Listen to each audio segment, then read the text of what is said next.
இவ்வளவு நாளா இருந்த அந்த தலை பாரம், இந்த ஜென்ம சனியால நீங்க ரொம்ப படாத பாடு கஷ்டப்பட்டிருப்பீங்க. ஆனால் இனிமேல் வந்து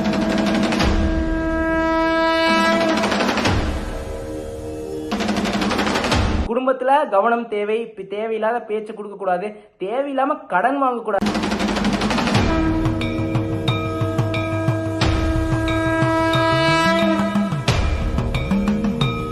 இவ்வளவு நாளா இருந்த அந்த சுமைகள் வந்து கொஞ்சம் கொஞ்சம் படிப்படியா கியூர் ஆகும். உங்களுக்கு ஓரளவுக்கு வந்து மனம் தெளிவு ஏற்படும் அப்படின்னு சொல்ல. சரிங்களா? இந்த டைம் ஃப்ரேம்ல கொஞ்சம்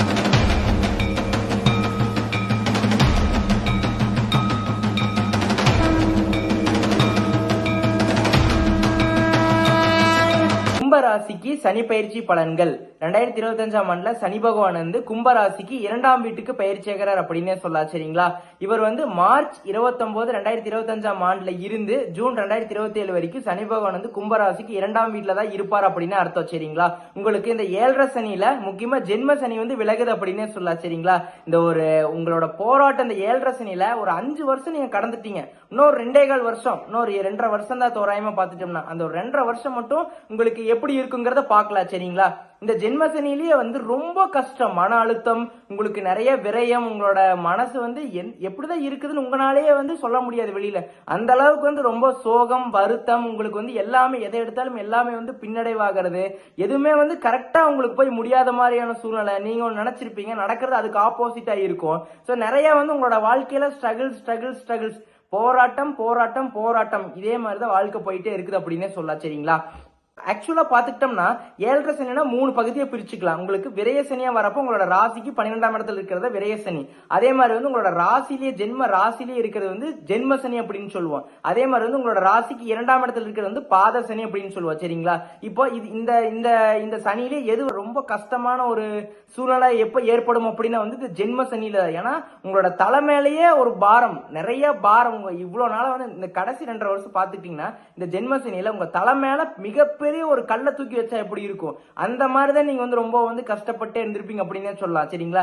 இனிமேல் வந்து இந்த மார்ச் 29, 2025ஆம் தேதியில வந்து உங்களுக்கு வந்து என்ன ஆகும் அப்படின்னா வந்து அந்த தலையில் இருக்கிற பாரம் வந்து குறைய போகுது. தலையில இருக்கிற கல்லை தூக்கி உங்களோட தோல் பட்டையில் வைக்க போறீங்க அப்படின்னு அர்த்தம். சரிங்களா? முழுசா நோட் பண்ணிக்கோங்க. முழுசா உங்களுக்கு முடியல, 7.5 சனி உங்களுக்கு முழுசா முடியல. பட் ஆனா உங்களுக்கு அந்த தலையில் இருக்கிற பாரம் குறைய போகுது. அப்ப இது வரைக்கும் இருந்த கஷ்டங்கள், உங்களுக்கு மன போராட்டங்கள், உங்களுக்கு அந்த தடைகள் எல்லாம் பாதியா வந்து உங்களுக்கு விலக போகுது அப்படின்னு சொல்ல. சரிங்களா? உண்மையா அதுதான் நடக்க போகுது. சரிங்களா? முழுசா நான் சொல்லிட்டேன், முழுசா எதுவுமே வந்து ரெக்கவர் ஆகாது. ஓகேங்களா? உங்களுக்கு படிப்படியா தான் குணமாயிட்டே வரும். ஒரே நாள்ல வந்து கோடீஸ்வரன் ஆக முடியுமா? வாய்ப்பே இல்ல. படிப்படியா தானே முன்னேற முடியும். அந்த மாதிரிதான் நீங்க படிப்படியா வந்து அந்த கடினமான அந்த ஒரு கஷ்ட காலகட்டத்திலிருந்து வெளியில வந்து இனிமேல் வந்து வாழ்க்கையை நோக்கி வந்து டிராவல் பண்ண போறீங்க. சரிங்களா? அதனால இந்த பாத சனி உங்களுக்கு உங்களோட ராசியிலிருந்து 2ஆம் இடமான மீன ராசியில சனி பகவான் இருக்கிறது வந்து எந்த மாதிரியான மாற்றத்தை கொடுக்கும், உங்களுக்கு இது வந்து ஓரளவுக்கு எப்படி இருக்குங்கிறத பாக்கலாங்களா? முதல் வேலை, தொழில், இந்த மாதிரி வருமானம், பொருளாதாரம், இதெல்லாம் எப்படி இருக்குங்கிறத பாக்கலாமா? வேலையில வந்து கடைசி ஒரு 2.5 வருஷம் ரொம்ப ஒர்க் ப்ரெஷரா இருந்திருக்கும். ரொம்ப வந்து ஸ்ட்ரெஸ்ஸா ஃபீல் பண்ணிருப்பீங்க. அந்த மன அழுத்தம், ரொம்ப ஸ்ட்ரெஸ், ரொம்ப டிப்ரெஷன், இது எல்லாமே கண்டிப்பா இருந்திருக்கும் அப்படின்னே சொல்லலாம். சரிங்களா? இதுல யாருக்கெல்லாம் வந்து சனி தசை சனி புத்தி எல்லாம் போயிட்டு இருந்துச்சு ரொம்ப மோசம், அவங்களுக்கு ரொம்ப ஒரு அந்த, ஏன்னா அந்த டைம் ஃப்ரேம் ஏன் அதை நான் வந்து இதை குறிப்பிட்டு சொல்றேன் சனி தசை சனி புத்தி ஏன் அப்படின்னம்னா அந்த டைம்ல வந்து யாருக்கெல்லாம் உங்களோட சுயஜாதகத்துல சனி பகவான் வந்து உங்களுக்கு வந்து இந்த ஜென்ம சனியா உங்களுக்கு போயிட்டு இருக்குது, அந்த டைம் ஃப்ரேம்ல உங்களுக்கு வந்து இந்த கரண்ட் டைம் ஃப்ரேம்ல உங்களுக்கு தசா புத்தி இருக்குது இல்ல, உங்களுக்கு வந்து சனி தசை சனி புத்தி நடந்துட்டு இருந்துச்சுன்னா அதோட இன்ஃபுளுன்ஸ் அதிகமா இருக்கும், சனியோட தாக்கம் அதிகமா இருக்கும். சரி, அப்போ வந்து எனக்கு ஜென்ம சனி இந்த 7.5 சனி எனக்கு சனி தசை சனி புத்தி வரவே இல்லைன்னா கவலைப்படவே வேண்டாம். அந்த அளவுக்கு நீங்க கஷ்டப்பட்டு இருக்க மாட்டீங்க. உண்மையே அதுதான். நீங்க போய் எடுத்து பாருங்க. உங்களுக்கு வந்து சனி தசை சனி புத்தி இல்ல, ஆனா சனி தசை சனி புத்தி அதே கும்பராசியில் இருக்கிற நபர்களை போய் கேட்டீங்கன்னா வந்து நான் ஏன் தான் இருக்கிறேன் அப்படிங்கிற மாதிரி ஃபீல் பண்ணுவாங்க. ஏன்னா அந்த மாதிரி ஒரு தாக்கத்தை வந்து கொடுத்திருப்பார் அப்படின்னே சொல்லலாம். சரிங்களா? அதனால வந்து ஒரு செகண்ட் ஃபேஸ், ஒரு 2ஆம் சுற்றா இருக்கிறவங்க கூட ஓரளவுக்கு வந்து எப்படியோ வந்துடலாம்னு வச்சுக்கோங்க. ஆனா முதல் சுற்றா இருக்கிறவங்க ரொம்ப கடினமான ஒரு காலகட்டமா இந்த டைம் ஃப்ரேம் இருந்திருக்கும், இப்போ இருந்துகிட்டே இருக்கும் அப்படின்னே சொல்லலாம். சரிங்களா? இனிமேல் வந்து இந்த வேலை தொழில நல்ல ஒரு ஓரளவுக்கு வந்து நல்ல ஒரு அப்படின்னா மைண்டு எல்லாமே சேஞ்ச் ஆகும், மைண்டு கிளியரா இருக்கும், ஒரு தடைகள் எல்லாம் வந்து ஒரு கிளியர் ஆகி உங்களோட பாதை வந்து கிளியரா இருக்கும், உங்களுக்கு வந்து ஒரு பாதை தெரியும், விஷன் தெரியும், எதை நோக்கி நம்ம போக போறோம் அப்படிங்கிறது கிளியரா தெரியும். இதுக்கு முன்னாடி வரைக்கும் தடை தான், தடை தாமதம் அந்த மாதிரி தான் ஏதோ ட்ரை பண்றீங்க, அது பாதியே கிடைக்கல, கிடைக்காமயே போயிருக்கும், அந்த மாதிரி தான் இருந்திருக்கும். இனிமேல் வந்து அந்த பிரச்சனையே வேண்டாம். உங்களுக்கு தொழிலையாகட்டும் வேலையிலாகட்டும் நல்ல ஒரு முன்னேற்றம், ஒரு டிப்ரெஷன், அதாவது என்ன முடிவெடுக்கலாங்கிறதே தெரியாம இருக்கும், முடிவெடுத்த தப்பா போய் முடிஞ்சிருக்கும். இனிமேல் வந்து எப்படின்னா, இனிமேலுமே நீங்க முடிவு எடுக்கிற மாதிரி இருந்தாலுமே உங்களோட ஃபேமிலி மெம்பர்ஸ், உங்களோட சுத்தி இருக்கிறவங்க, உங்களோட பேரண்ட்ஸ், உங்களோட வெல்விஷர்ஸ் கிட்ட கேட்டுட்டு ஒரு முடிவு எடுத்துக்கோங்க. ஏன் அப்படி சொல்றேன்னா, உங்களுக்கு என்னதான் ஜென்ம சனி முடிஞ்சாலுமே உண்ணாம அந்த ஸ்ட்ரகிள்ஸான ஃபேஸ்ல தான் இருக்கீங்க, பாத சனியில தான் இருக்கிறீங்க. அப்படிங்கறதுனால வந்து கொஞ்சம் கேர்ஃபுல்லா இருக்கணும். அதே மாதிரி வேலை தொழில வந்து ஒரு முக்கியமான விஷயம் இருக்குது. என்னன்னா, உங்களுக்கு வந்து ஒருத்தங்க கிட்ட வந்து வாக்கு கொடுத்துட்டீங்க அப்படின்னா அதை வந்து கரெக்டா நிறைவேற்ற முடியாத மாதிரி ஒரு சூழ்நிலை கிரியேட் ஆயிரும். இப்போ வந்து நான் நாளைக்கு அதை பண்ணி கொடுக்குறேன் சார் அப்படின்ட்டீங்கன்னா அதை உங்களால வந்து நாளைக்கு ஃபுல்லா கம்ப்ளீட் பண்ண முடியாது, இதனால ஒரு சங்கடம் ஏற்படும். அப்போ மேனேஜர் ஏதாச்சும் சொல்றாங்க, உங்களோட மேல் அதிகாரி ஏதாச்சும் சொல்றாங்க அப்படின்னா வந்து அதை உங்களுக்கு கரெக்டா பண்ணி கொடுக்க முடியாது. அதே மாதிரி தொழில அதே மாதிரி தான், ஏதோ ஒரு வாக்குறுதி கொடுக்குறீங்க, அதை கரெக்டா முடிவெடுக்க முடியாது. அப்போ ரெண்டுக்கு 3 டைம் யோசிங்க, இது என்னால முடியுமா முடியாதா அப்படிங்கறத யோசிங்க. அதுக்கேற்ற மாதிரி நீங்க வந்து உங்களோட வாக்கு கொடுங்க. மோஸ்ட்லி யார்கிட்டயும் வாக்கு கொடுக்காதீங்க, இந்த மாதிரி விஷயம் பண்ணாதீங்க. அப்பதான் இல்லன்னா உங்களுக்கு வந்து அதனால ஒரு பிரச்சனை வரும். நீ தானே சொன்ன, அப்ப நீ பண்ணி கொடுத்துருக்கும்ல அப்படின்னு உங்களையே திருப்பி கேள்வி கேட்பாங்க. நீங்க எந்த மூஞ்சி வச்சுட்டு போய் பேசுவீங்க? அதனாலதான் சொல்றேன், அந்த வாக்கு கொடுக்காம இருங்க. தேவையில்லாம வந்து வேலை தொழில பிரச்சனை பண்ண வேண்டாம். அதாவது உங்களுக்கு அந்த சூழ்நிலை அப்படி கிரியேட் பண்ணும், கோவத்தை அதிகமா கிரியேட் பண்ணும். அந்த மாதிரி இந்த டைம் ஃப்ரேம்ல கொஞ்சம் அமைதியா நிதானமா, நம்ம எதுக்கு வந்தோம், வேலை பண்ணிட்டு சம்பளம் வாங்க தான் வந்தோம், தொழில வந்து டெவலப் பண்ணிட்டு நம்ம வந்து சம்பளம் வாங்க தான், அதாவது நம்மள வந்து ஏர்ன் பண்ண தான் வந்தோம். அதை வந்து நீங்க புரிஞ்சுக்கணும். அதை புரிஞ்சுக்கிட்டு ஒரு பக்குவமா நகர்ந்து போயிட்டீங்கன்னா சூப்பர். அதை விட்டுட்டு வந்து ஏட்டிக்கு போட்டியா சண்டை போடுறது, இந்த ஆர்குமெண்ட் கிரியேட் பண்றதெல்லாம் இருந்துச்சுன்னா ரொம்ப கஷ்டம். சரிங்களா, இதை மட்டும் பாத்துக்கோங்க. பொருளாதாரம் பார்த்துட்டோம்னா, பொருளாதாரம் எப்படின்னா வந்து உங்களுக்கு வருமானம் வரும், கண்டிப்பா உங்களுக்கு லாபம் வரும். ஆனா உங்களுக்கு ஏதோ ஒரு கமிட்மெண்ட்ல அது வந்து அந்த காசு கையில நிக்காது, தங்காது. எப்படின்னா ஏதோ ஒரு கமிட்மெண்ட், லோன் ஆகட்டும், கார் லோன், ஹவுஸ் லோன், ஏதோ ஒரு லோன்ல, எஜுகேஷன் லோன், ஏதோ ஒண்ணு போய்கிட்டே இருக்கும், கையிலேயே காசு தங்காது. இப்பதான் உங்களுக்கு கையில காசு வந்த மாதிரி இருக்கும், அதுக்குள்ள செலவுன்னு பார்த்து செலவு அதுக்கு மேல இருக்கும். அந்த மாதிரி வந்து உங்களுக்கு காசு வந்தாலுமே வந்து காசை வந்து உங்களால சேமிக்க முடியாத மாதிரி ஒரு சூழ்நிலை கிரியேட் ஆயிரும். சரிங்களா, அதை மட்டும் பாத்துக்கோங்க. அடுத்து வந்து தொழில வந்து விரிவாக்கம் செய்யலாமா, இல்ல இனிமேல் வந்து இப்ப ஜென்மசனி முடியுதுன்னு சொல்லிட்டீங்க, இனிமேல் வந்து விரிவாக்கம் செய்யலாமா, இன்வெஸ்ட்மெண்ட் செய்யலாமா, பெருசா ரிஸ்க் எடுக்கலாமான்னா தயவு செய்து வேண்டாம். காரணம் என்ன அப்படின்னா, பாதசனியே இருக்கிறாரு. சோ இந்த டைம் ஃப்ரேம் கொஞ்சம் சரியில்லை, கொஞ்சம் வெயிட் பண்ணுங்க, இன்னும் கொஞ்ச நாள் போகட்டும், இன்னும் கொஞ்ச நாள் கழிச்சு அதுக்கப்புறம் ரிஸ்க் எடுக்கலாம். பெரிய ரிஸ்க் எடுக்க வேண்டாம். சின்னதா ட்ரையல் அண்ட் லாஸ், அதாவது சின்னதா ட்ரை பண்ணி, ஸ்மால் அமௌண்ட் ஆஃப் மணியை ட்ரை பண்ணி உங்களுக்கு அது எப்படி வருதுங்கிறத பார்த்துட்டு அதுக்கப்புறம் 1 by 1 போறது ரொம்ப நல்லது. எடுத்துனே ஃபுல்லா டிப்ளாய் பண்ணிட்டு அதுல வந்து அந்த எஃபோர்ட்டை போட்டுட்டு உங்களுக்கு அமௌண்ட் மணி எல்லாத்தையுமே போட்டுட்டு அதுல வந்து ஏதாச்சும் லாஸ் ஆயிடுச்சுன்னா அது ரொம்ப கஷ்டமா போயிடும். ஆல்ரெடி நீங்க ரொம்ப மன வருத்தத்தில் இருக்கிறீங்க. ஸோ இதனால வந்து இந்த டைம் ஃப்ரேமை கரெக்டா யூஸ் பண்ணிக்கோங்க. கொஞ்சம் பெரிய ரிஸ்க் எல்லாம் எடுக்க வேண்டாம், தவிர்த்துட்டு யோசனை செய்யுங்க. உங்களோட சுத்தி இருக்கிறவங்கள்ட்ட கரெக்டான ஆட்கள் கிட்ட போய் கேளுங்க என்ன பண்ணலாம் அப்படிங்கிற. உங்களோட ஃபேமிலி மெம்பர்ஸ், உங்களை சுத்தி இருக்கிறவங்க, கரெக்டா இருக்கிற நபர்கள்ட்ட போய் கேளுங்க. அவங்க கரெக்டா என்ன சொல்றாங்களோ அதுபடி உங்களுக்கு மைண்ட்ல எப்படி அது கரெக்டா நடக்குமா நடக்காதான்னு கரெக்டா யோசிச்சு அதுக்கப்புறம் முடிவெடுங்க. டக்குன்னு எடுத்தீங்கன்னா அது நடக்காது. அதனாலதான் சொல்றேன். சரிங்களா, அப்போ கொஞ்சம் வருமானம் வந்தாலுமே வந்து நிறைய செலவு இருக்கும், அதுக்கேற்ற மாதிரி நீங்க பிளான் பண்ணிக்கோங்க. சரிங்களா, உங்க கையில காசு தங்காது, ஏதோ ஒரு கமிட்மெண்ட்ல காசு போய்கிட்டே இருந்திருக்கும், வர காசு ரொட்டேஷன் ஆகிட்டே இருந்திருக்கும், செலவு வரவு செலவு அந்த மாதிரி தான் இருக்கும். ஸோ அதை மட்டும் பார்த்துக்கோங்க. சரிங்களா, அடுத்து குடும்பம், இந்த உறவு, ரிலேஷன்ஷிப், மேரேஜ், இதெல்லாம் எப்படின்னு பார்க்கலாங்களா. கும்பராசிக்கு இந்த குடும்பம்னு எடுத்துட்டாவே உங்களுக்கு வந்து பாதசனி அவங்களோட குடும்பஸ்தானத்துக்கு வராரு, தனம் குடும்பம் வாக்குஸ்தானத்துக்கு வந்து சனி பகவான் வராரு. இதனால வந்து என்ன நடக்கும் அப்படின்னா வந்து உங்களோட பேச்சுல கவனம் வேண்டும்.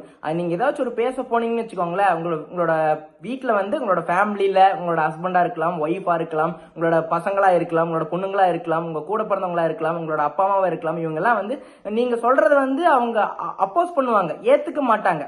அப்ப நீங்க என்ன யோசிப்பீங்கன்னா, இன்னுமே நீ என்ன புரிஞ்சுக்க மாட்டேங்கிறியா அப்படிங்கிற மாதிரி ஒரு மைண்ட், ஒரு மன சூழ்நிலைக்குள்ள வருவீங்க. பட் ஓப்பனா எடுத்து வெளியில இருந்து பார்த்துட்டோம்னா எந்த ஒரு பிரச்சனையும் யார் மேலேயுமே ஒரு மிஸ்டேக் இருந்திருக்காது, அவங்க மேலேயும் ஒரு மிஸ்டேக் இருந்திருக்காது, உங்க மேலேயும் ஒரு மிஸ்டேக் இருந்திருக்காது.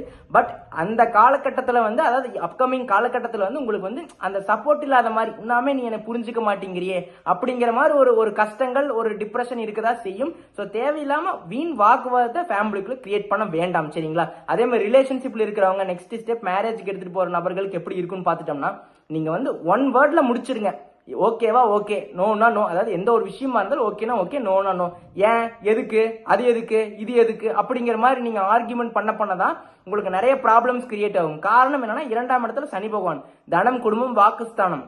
அப்ப நீங்க பேசுற பேச்சுல அவங்களா ஒரு ப்ராப்ளத்தை எடுத்துக்குவாங்க, அவங்களா ஃபில்டர் பண்ணி எதுக்கு நீ இதை சொன்ன, இப்ப நீ எதுக்கு இதை சொன்ன அப்படிங்கிற மாதிரி உங்களோட லைஃப் பார்ட்னரே வந்து சண்டை போடுவாங்க. ஸோ அதனால வந்து ரிலேஷன்ஷிப்ல இருக்கிற நபர்களா இருந்தாலும் சரி, நெக்ஸ்ட் ஸ்டெப் மேரேஜுக்கு எடுத்துட்டு போற நபர்களா இருந்தாலும் சரி, கொஞ்சம் பொறுமையா நிதானமா டக்குன்னு ஒரு விஷயத்த பேசிட்டு அந்த விஷயத்த விட்டுருங்க. அது வந்து ப்ராப்ளம் கிரியேட் பண்ற மாதிரி இருந்தாலுமே இருந்துச்சுனாலுமே மைண்ட் ட்ரிகர் ஆகும். திருப்பி கேட்கலாமே, இல்ல நம்மளும் திருப்பி கேட்கலாமே, அவங்க தான் சண்டை போடுவாங்க, நம்ம யாருன்னு காட்டலாம் அப்படிங்கிற மாதிரி. அதெல்லாம் வேண்டாம். தயவு செய்து அந்த இடத்துலயே இருக்காதீங்க, நகர்ந்து மேல ஓடி போயிருங்க, இல்லைன்னா வெளியில போயிருங்க. அதுதான் நிம்மதியா இருக்கும், உங்களுக்கு பீஸ்ஃபுல்லா இருக்கும். அதை மட்டும் ட்ரை பண்ணுங்க. அடுத்து மேரேஜ்னு எடுத்துக்கிட்டாலுமே வெயிட் பண்ணிட்டு இருக்கிற நபர்களுக்கு வந்து, உங்களுக்கு மேரேஜுக்கு வெயிட் பண்ணிட்டு இருக்கிற நபர்களுக்கு ஓரளவுக்கு ஓகேன்னு சொல்லலாம் உங்களுக்கு. ஆனாலுமே கொஞ்சம் உங்களுக்கு வரன் கரெக்டா அமையுதா அப்படிங்கறத பாருங்க, என்ன தசா புத்தி நடக்குதுங்கிறத பாருங்க. இதெல்லாம் 7ஆம் அதிபதி கரெக்டா எப்படி பிளேஸ்மெண்ட் ஆயிருக்காருங்க இதெல்லாம் பார்த்து அதுக்கப்புறம் ஒரு முடிவு பண்ணுங்க. பட் கொஞ்சம் வந்து அவசரப்பட வேணா, கொஞ்சம் பொறுமையா இருக்கிறது நல்லது. சரிங்களா? இவ்வளவு நாள் இருந்துட்டோம், இன்னும் கொஞ்ச நாள் இருக்கிறது தப்பு இல்ல. சோ கொஞ்சம் பொறுமையா உங்களுக்கான வரனை கரெக்டா சூஸ் பண்ணிட்டு அதுக்கப்புறம் ஓகே சொல்றது, ஒரு கமிட்மெண்ட் ஃபிக்ஸ் பண்றது ரொம்ப நல்லது. அவசரப்பட்டு ஃபிக்ஸ் பண்ணிட்டு அவசரப்பட்டு கேன்சல் பண்றதெல்லாம் வேலைக்கே ஆகாது. அதை மட்டும் யோசிச்சு அதுக்கப்புறம் முடிவெடுங்க. சரிங்களா?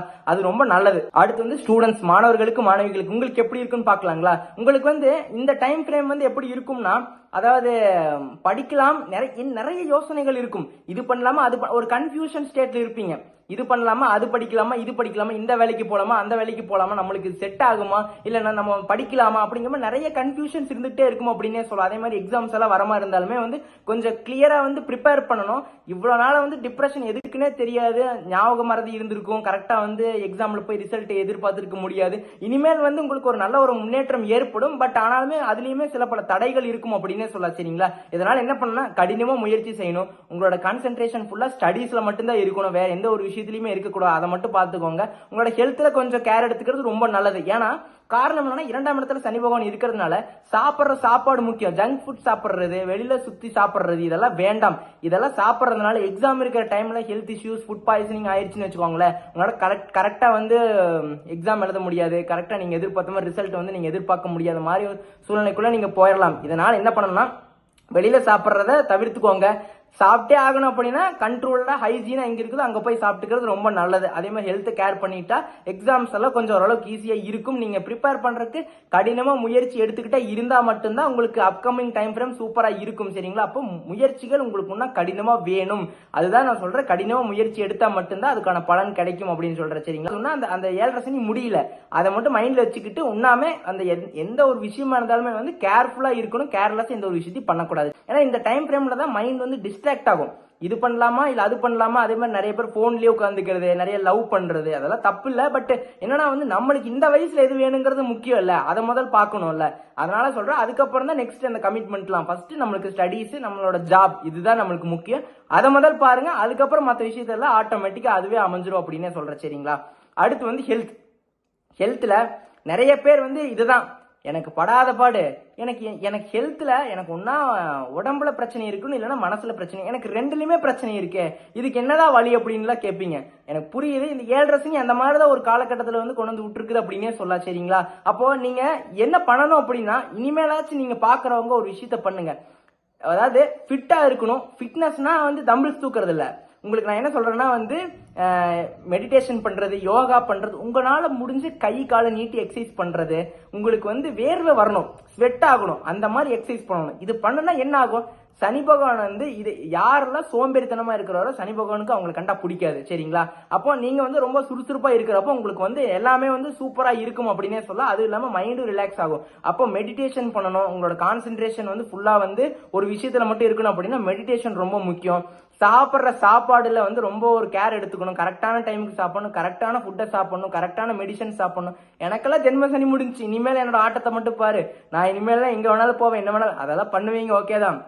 கரெக்டா ஹெல்த்ல வந்து கான்சென்ட்ரேஷன் பண்ணணும். காரணம்னா பாத சனியா இருக்கிறதுனால குடும்பத்திலேயே நிறைய பிரச்சனை வரும். உங்களோட ஹெல்த்ல நீங்க சாப்பிடுற விஷயத்துல பிரச்சனை வரும். கண்ணு, மூக்கு, தொண்டை காது இந்த மாதிரி விஷயத்துலலாம் நிறைய பிரச்சனை வரும் அப்படின்னே சொல்லலாம். சரிங்களா, இதனால வந்து கொஞ்சம் கேர்ஃபுல்லா இருக்கிறது ரொம்ப நல்லது அப்படின்னே சொல்லலாம். ஆல் ஓவர் நான் என்ன சொல்ல வரேன்னா, உங்களுக்கு இவ்வளவு நாளா இருந்த அந்த தலை பாரம், இந்த ஜென்ம சனியால நீங்க ரொம்ப படாத பாடு கஷ்டப்பட்டிருப்பீங்க. ஆனால் இனிமேல் வந்து அந்த தலை பாரம் வந்து கம்மியாகும் அப்படின்னே சொல்லலாம். அந்த தலையில இருக்கிற கல்லை தூக்கி உங்களோட தோள்பட்டையில வச்சிருக்கீங்க, அந்த சுமை, அந்த வலியை. அதனால வந்து இனிமேல் வந்து எல்லாமே அற்புதமான ஒரு காலகட்டமா இருக்கு. அந்த தடைகள் எல்லாம் பாதியே இருக்கிறப்போ மைண்ட் கிளியரா இருக்கும். ஆனாலுமே ஒரு முடிவெடுக்கிறப்போ நிறைய டைம் சிந்திச்சு செயல்படுறது ரொம்ப வெற்றியில போய் முடியும் அப்படின்னு சொல்ல. சரிங்களா, அதான் நான் திருப்பி திருப்பி சொல்றேன். சரிங்களா, அதை மட்டும் பாருங்க. குடும்பத்துல கவனம் தேவை. தேவையில்லாத பேச்சு கொடுக்க கூடாது, தேவையில்லாம கடன் வாங்கக்கூடாது, அதிகமா கடன் வாங்கக்கூடாது. அதே மாதிரி சனி பகவான் வந்து 8ஆம் இடத்தை பார்க்கறதுனால வந்து கடனை யார்கிட்டையும் கொடுத்துறாதீங்க, அதிகமா கடன் வாங்கிடாதீங்க.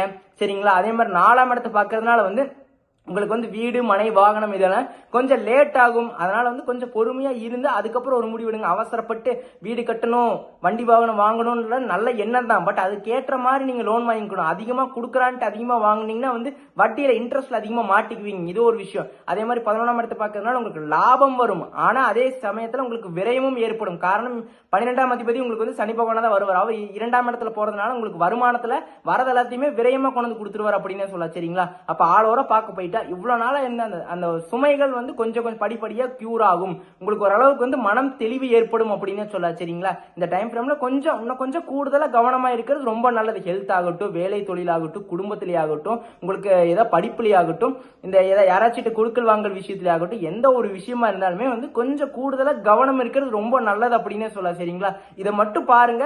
இந்த ஒரு சனிப்பெயர்ச்சி வந்து ஓரளவுக்கு 5 வருஷம் கடந்துட்டீங்கன்னா ஒரு 2.5 வருஷம் 2.25 வருஷம் தான் இருக்கு.